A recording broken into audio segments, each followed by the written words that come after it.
Bonjour, bienvenue au Japon. Alors nous allons étudier la catastrophe de Fukushima et nous allons surtout étudier le processus de décision de cette catastrophe pour résoudre cette catastrophe et essayer de mieux comprendre les Japonais à travers ce processus de décision. Comme vous le savez, la catastrophe de Fukushima a eu lieu le 11 mars 2011. Elle a eu des répercussions mondiales et nous avons été surpris de voir à quel point les Japonais ont gardé leur calme, ont su maîtriser leur comportement face à une catastrophe de cette ampleur. Alors, est-ce que les Japonais ont peur? Eh bien oui, les Japonais ont aussi peur que les Français. Sauf que dans un pays enclin à l'instabilité et à la fragilité, dès le plus jeune âge, le petit Japonais va apprendre à se maîtriser.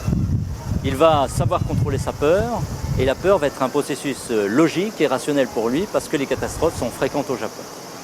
On voit bien là la différence entre la France, où on aurait une peur panique, et le Japon, où on a une peur contrôlée et maîtrisée. En ce qui concerne l'ordre maintenant, eh bien les Japonais sont très ordonnés. Nous avons vu avec le tsunami qu'il n'y avait pas de crise, de panique, qu'il n'y avait pas de personnes qui allaient dans tous les sens de façon désordonnée. Les Japonais sont des gens très ordonnés.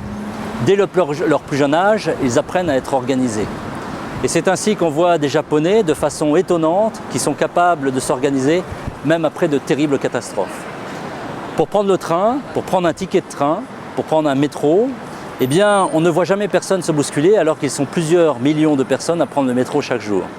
Même quand on descend du métro, on peut descendre, il n'y a aucun souci, tout le monde vous laisse passer. Les gens savent s'organiser au mieux pour vivre ensemble.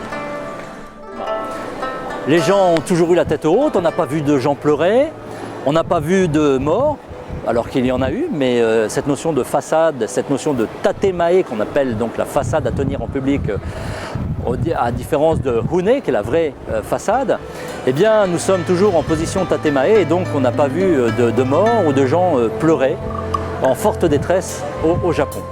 En ce qui concerne le dévouement, eh bien nous avons pu voir que le dévouement était total. Même le Premier ministre, Naoto Kan, a décidé 2 mois après la catastrophe de Fukushima de ne plus prendre de salaire. On voit à quel point le dévouement est important. Imaginez-vous la même chose en France. Est-ce possible? Alors, bien évidemment, ce dévouement se retrouve aussi dans les entreprises. Les salariés ont un dévouement total. On a même l'impression qu'ils ont une partie dans l'entreprise entre les mains. Ils se sentent totalement investis d'une tâche, d'une fonction. Et c'est vraiment agréable quand on travaille avec des Japonais de voir cette responsabilité, de vouloir bien faire son travail, de vouloir bien l'exécuter pour satisfaire ses clients. La notion de consensus. Eh bien, la notion de consensus est extrêmement importante dans l'attitude du Japonais. On l'a bien vu à travers la catastrophe de Fukushima où pour arroser les réacteurs, cela a pris beaucoup de temps.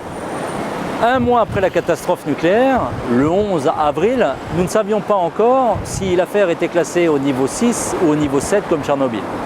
Ce n'est que quelques jours après qu'on a appris qu'elle était classée au niveau 7. Et puis 2 mois après l'accident, nous ne savions pas encore le niveau de radiation à 30 km autour de la centrale nucléaire. On voit bien à travers tous ces éléments que la notion de consensus ralentit les décisions et n'est pas favorable dans une situation de crise.